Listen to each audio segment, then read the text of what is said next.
ইমরান, হ্যাঁ বল। তুই তো ইউটিউবে ভিডিও বানাস, তোর তো ভালো ফোন নেই। আমার কাছে একটা খারাপ ফোন আছে, ডিসপ্লে কাটা, তুই ঠিক করে নিবি। কই দেখা কি খারাপ? ও ডিসপ্লেটা ভাঙা আছে, আমি নিয়ে নেবো। ঠিক আছে।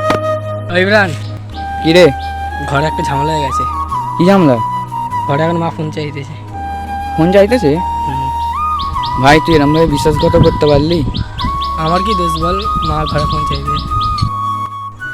ভাই আমি তো ফোনটাই তো অনেক স্বপ্ন দেখেছিলাম, ইউটিউব পেজ, ইনস্টাগ্রাম পেজ সবই তো খুলেছিলাম, ভালোই তো ভিডিও ছাড়তেন, ভালো ভিউ আসতেছে। ভাই আমার কিছু করার নেই, ফোনটা তুই আমাকে দিয়ে দে। ঠিক আছে ভাই, তুই ফোনটা নিয়ে এলে যা। এই ধর তোর ফোন ধর।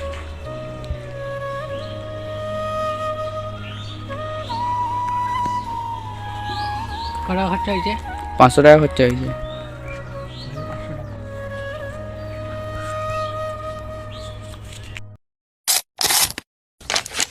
এইটাই বাস্তব। এরকম বিশ্বাসগত আমার সাথে অনেকবারই হয়েছে। জীবনে বাঁচতে হলে কাউকে যে কোনো জিনিস নেবে না। আমি একটা বড় শিক্ষা পেয়েছি, নিজের আত্মীয়র আমার সাথে বিশ্বাসঘাতক করেছে, যার জন্য বেইনেছি ভিডিও, সে ঠিক বুঝে যাবে, আর আমার ইউটিউবার হওয়ার স্বপ্নটা স্বপ্নই রয়ে গেল।